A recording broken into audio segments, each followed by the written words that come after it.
Ladies and gentlemen, welcome to Los Angeles, California, the heart of the Golden State where dreams come alive.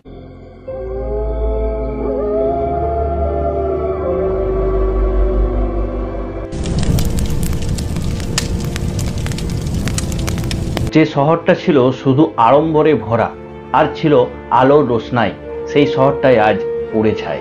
হ্যাঁ, ঠিকই ধরেছেন, বলছি ক্যালিফোর্নিয়ার কথা। ইন্টারনেটে বেশ কিছুদিন ধরে বেশ কিছু ভিডিও ভাইরাল হচ্ছে। সেখানে দেখা যাচ্ছে যে মানুষজন জঙ্গলে আগুন লাগাচ্ছে বলে আগুনটা নাকি চারিদিকে বিস্তৃত হয়েছে।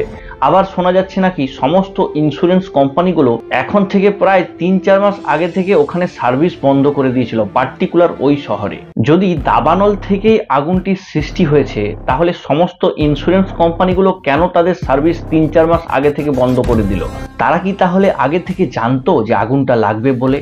যদি আগুনটি প্রাকৃতিকভাবেই সৃষ্টি হয়েছে, তাহলে তারা আগে থেকে জানলই বা কি করে? ক্যালিফোর্নিয়ার অগ্নিকাণ্ডে লুকিয়ে রয়েছে বেশ কিছু জটিল প্রশ্ন, জানবো আমরা আজকের এই ভিডিওতে।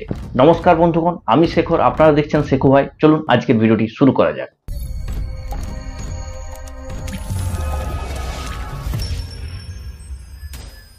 তো ইন্টারনেট বা বিভিন্ন সংবাদপত্রে আমরা যেটা জেনেছি সেটা হচ্ছে 7ই জানুয়ারি ক্যালিফোর্নিয়ার লস অ্যাঞ্জেলেসে প্যাসিফিক প্যালেসে প্রথম আগুনটি লাগে। তারপর সেটা শুকনো আবহাওয়ার জন্য এবং প্রবল হাওয়া বওয়ার জন্য সেই আগুনটি খুব কম সময়ের মধ্যে প্রবল হয়ে যায় এবং ইন্টারনেটে যে সমস্ত ভিডিও বা ছবিগুলি দেখা যাচ্ছে সেগুলি থেকে এখন স্পষ্ট যে অমন সুন্দর আড়ম্বরপূর্ণ একটা শহর এখন যেন ঝলসে যাওয়া নরকে পরিণত হয়েছে। বিভিন্ন খবর অনুযায়ী ওখানকার শক্তিশালী বাতাস, যার গতিবেগ 112 কিলোমিটার পার আওয়ার, সেটা নাকি আগুনে ঘি ঢালার কাজ করেছে।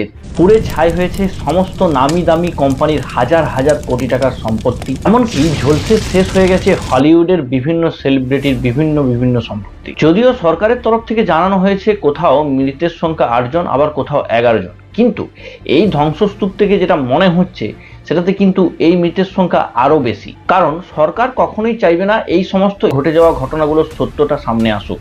আর্থিক ক্ষয়ক্ষতির পরিমাণ এখনো পর্যন্ত যা জানতে পারা গেছে আনুমানিক প্রায় $135 বিলিয়ন থেকে প্রায় $150 বিলিয়ন। এবার আসি আসল রহস্যে।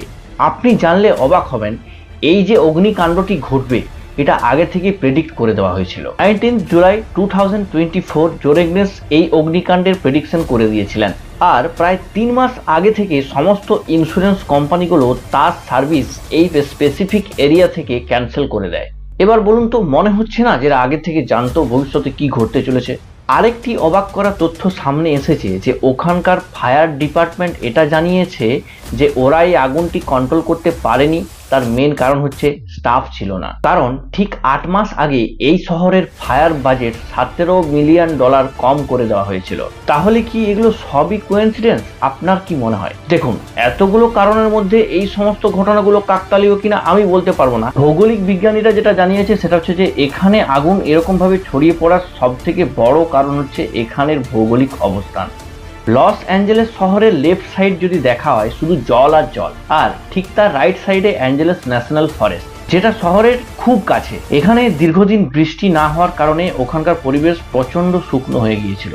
গাছপালাগুলো এতই শুকিয়ে গিয়েছিল যে একটা ছোট্ট আগুনের ফুলকি যথেষ্ট ছিল বড় দাবানল সৃষ্টি করার। আর এই দাবানল সৃষ্টি হওয়ার পর আগুনে ঘি ঢালার মেন কাজটি করেছিল 112 কিলোমিটার পার আওয়ার গতিবেগে চলতে থাকা ঝোড়ো হাওয়া। তো বন্ধুগণ, আপনার কি মনে হয় আমি যে সমস্ত প্রশ্নগুলো করলাম এগুলো সবই কোইন্সিডেন্স নাকি এগুলো ম্যান মেড?